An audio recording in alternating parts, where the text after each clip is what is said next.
He joins us each and every Wednesday at this time to talk baseball and give us a beer pick of the week as well. He is Jay Jaffe from Fangraphs, who you can follow on Twitter at J_Jaffe. And I'll tell you what, this week we've got baseball games going. It's weird because some games are 5 innings, some games are 6 innings, some games are 7 innings, and some games might even be 9 innings. The beauty of this year's spring training is, Jay, we really don't know what's going to happen on a day-to-day basis.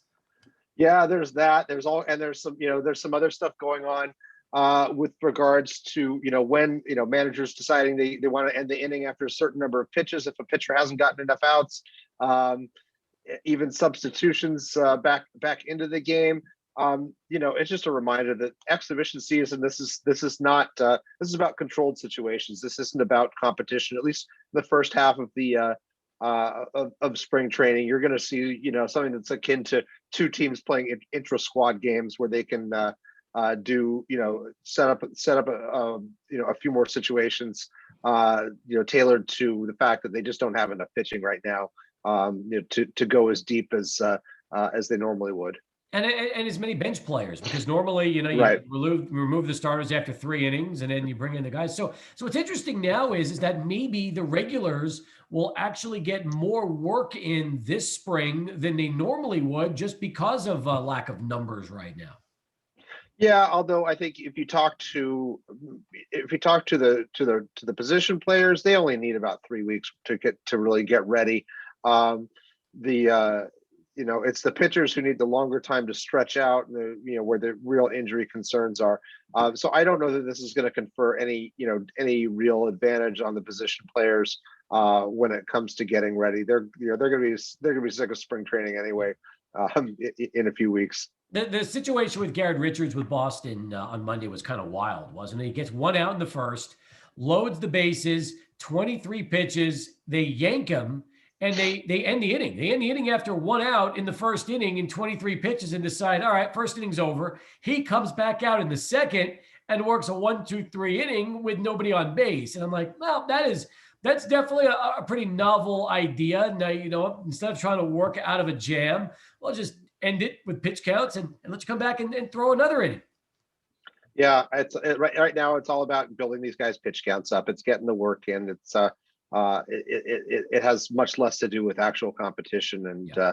I think everybody knows that. It's weird, but a reminder not to take this up too seriously. So it's spring baseball. It's nice to have it back.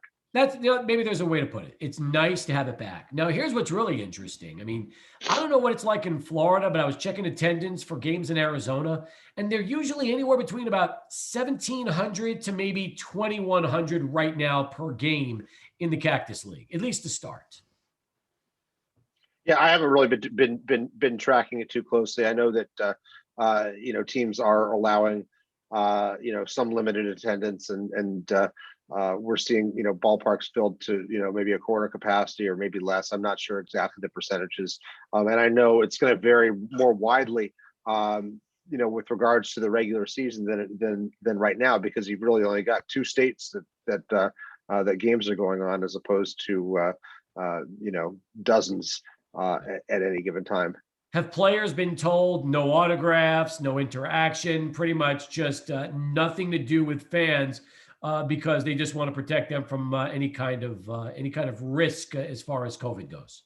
Yeah, this is all in the health and safety protocol stuff that was hammered out last month. I mean, there's they're trying to keep these players when they're in the ballparks. They're trying to keep them away from anything else that could puncture the bubble, so to speak. I mean, they're not in a true bubble, but they are expected to to remain among themselves and not to mix with the crowds, and that's a crucial part of this. They fly charters. They're not traveling commercial airlines, things like that. They're not going, they're not leaving the hotel except with permission when they're on the road. It's It's all going to be very strictly regulated. Jay Jaffe with us from Fangraphs as we continue talking baseball here on the show. Your latest story on the website talking about the decision to wipe out the month of April for AAA baseball. And you talked about it being an expected move because it is. It was been mentioned for weeks now that this was something baseball will be looking at. I'm interested to see, Jay, though, how much baseball actually condenses the minor league season. Because right now it's gone from 142 to 120 as far as AAA goes. The rest of minor league baseball is still on par with what they originally planned, but I'm interested to see when the smoke clears. Do they get 100 games in? Do they get 80 games in? 60 games in? There's probably not going to be a playoff, so in a sense, that's going to be really weird, just because you're going to be playing for nothing more than just development this year, which for fans is something that they're not used to, because obviously wins would mean nothing if there's no postseason. So this is. I don't want to say it's a mulligan for minor league baseball, but it almost seems like really we have to wait until 2022 just to get some sense of normalcy back in the game. Yeah, I mean, this is always, unfortunately, this is always going to be something of a transitional year. And it is, because of the way that Major League Baseball has taken over the minors and contracted it, and applied its heavy hand in so many parts. It's a whole new ball game in a lot of ways. I hate the AAA East, AAA West designations, and the doing away with the with the historic league names that go back more than a century in some cases. I mean, it's an abomination. But getting back to the basics. I mean, I think there are legitimate health and safety and economic reasons to delay the season. I mean, this is in part why the owners wanted to delay the major league season as well, but they couldn't. And the players couldn't let them, because that would have reopened the collective bargaining agreement, and that was just a no-no. But the idea is that with vaccine capacities ramping up, and this was anticipated, but it jibed almost perfectly yesterday with the news that we'll have enough vaccine to for all adults by the end of May. The hope is that players can get vaccinated before they get sent out on their minor league assignments, and this isn't going to line up perfectly. But so long as you've got a pool of unvaccinated players, you're keeping them in this more easily monitored alternate sites, where they're playing intra-squad games, where they're not traveling, and where you can try to maintain this, similar health and safety protocols as you do at the major league site. The other thing about it is that minor league operators, New York State, for example, is only allowed to host 10% capacity. Minor league operators are going to lose their shirts if they're forced to open at 10%. It's easier to go none, because as soon as you start letting fans in, you have a whole wave of game day support that you have to bring in. So the break even point for teams is somewhere or at least manageable losses is somewhere in the 20 to 40% range. Yeah. They want to, if by waiting till May and playing into late September, you've got a better chance of hitting those targets in more places, especially the second half of the season when vaccine proliferation is higher, and just about everybody who wants one has gotten one, and hopefully the holdouts are coming around as well. We'll see, hopefully, ballparks maybe not at full capacity, but some sense of normalcy returning, and for minor league operators, some profitability, or at least not hemorrhaging money hand over fist. Jay Jaffe back with us from Fangraphs. Again, you can follow Jay on Twitter at J_Jaffe. Check out his work at fangraphs.com. By the way, one little story, like side note, I guess, on the whole vaccination thing, as you were talking about for the AAA story in minor league baseball. What do you think will happen when certain ball players, whether it's major leaguers or minor leaguers, decide they don't want to be vaccinated and they're going to refuse the vaccination? What happens then in terms of their positioning regarding trying to play a season if 90% or 95% of the rosters are already vaccinated and they choose not to? Yeah, I don't know. I don't think anybody really knows. I mean, with the health and safety protocols Players are strongly encouraged to be vaccinated. They will be educated on vaccinations. Obviously, when the time comes and vaccines are available, they'll be made available. But you can't force anybody to do this. It's not within the teams or the league's rights.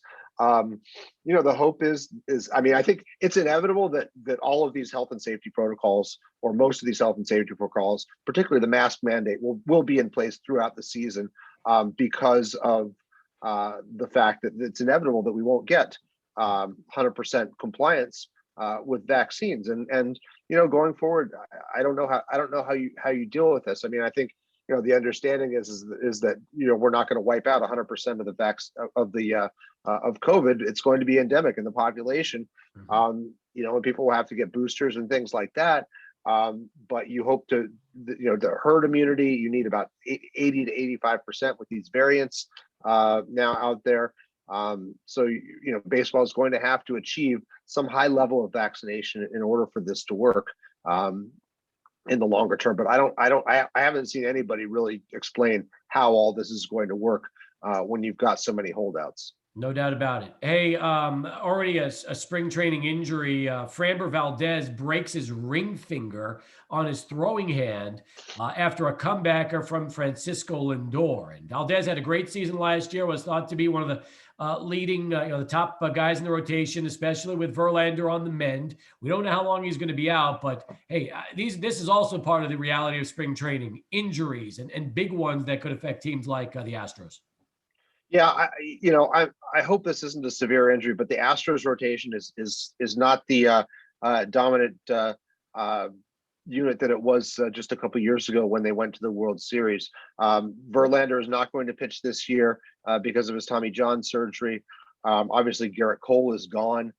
You've got Zach Greinke and Lance McCullers as the top two starters. I thought they should have gone out and added another starter. Jake Odorizzi is still out there. He might. I wrote on Monday that he would make a certain sense for the staff.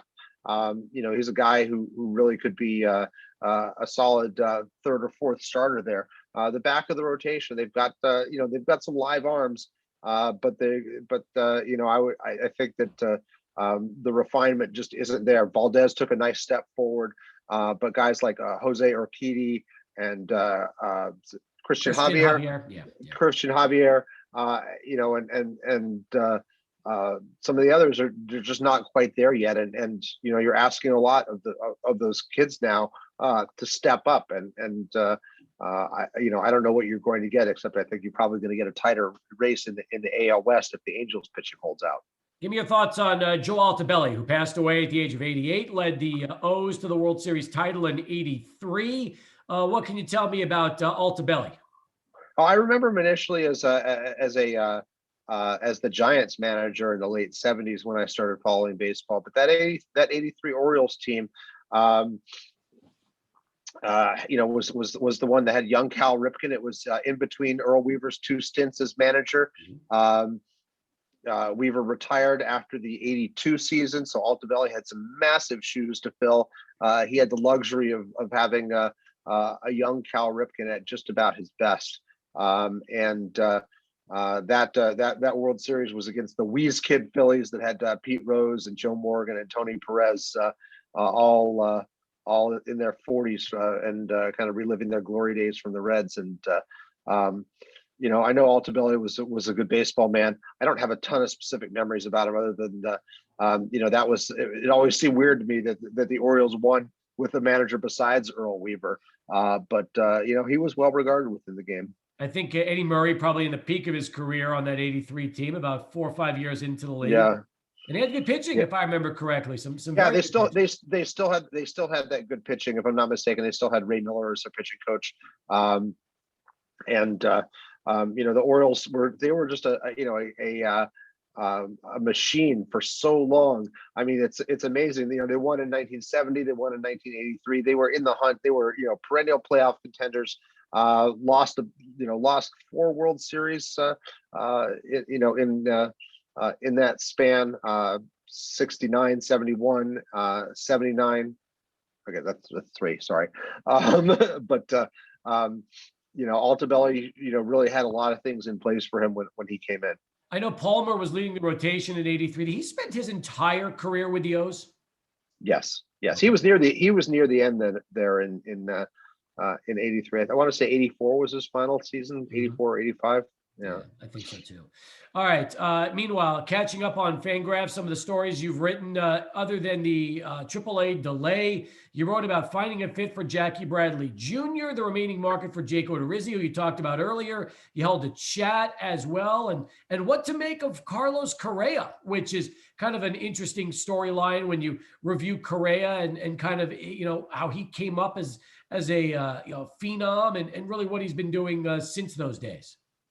Yeah, I think Correa was a natural place to turn for discussion when we thought about thinking about the Fernando Tatis Jr. contract. I did a podcast spot last week with Kevin Goldstein, who used to work for the Astros and who had kind of a front row seat to Correa's career.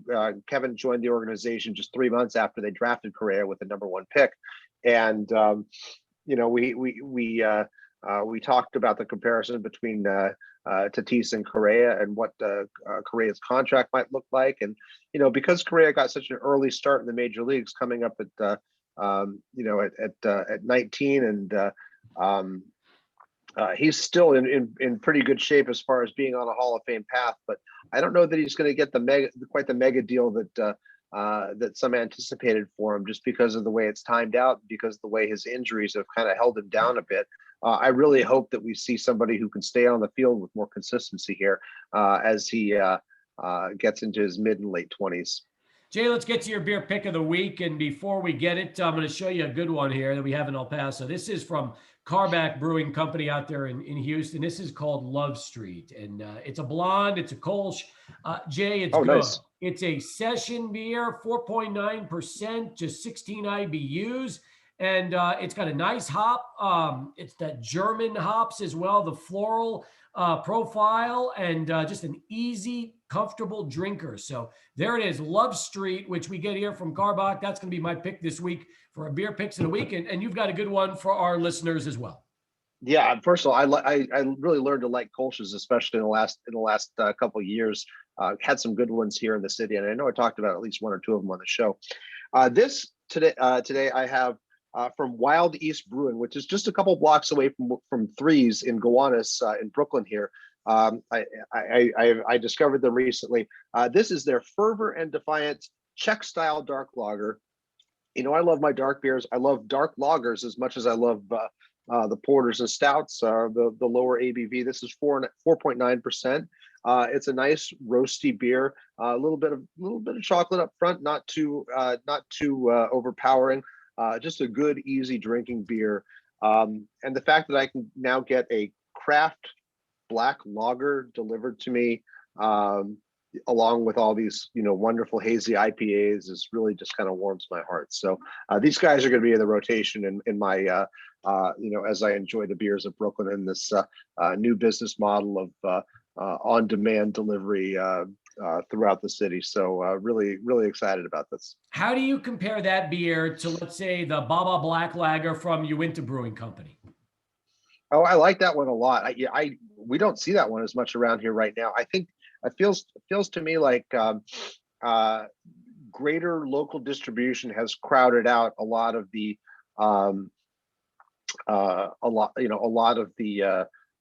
outside beers that we've gotten, and maybe that's just part of the pocket in Brooklyn where I am. But I haven't been seeing Uinta very much at all, and that one's the Baba has been a staple for me for a while, but I'm not even sure I saw it at all in 2020.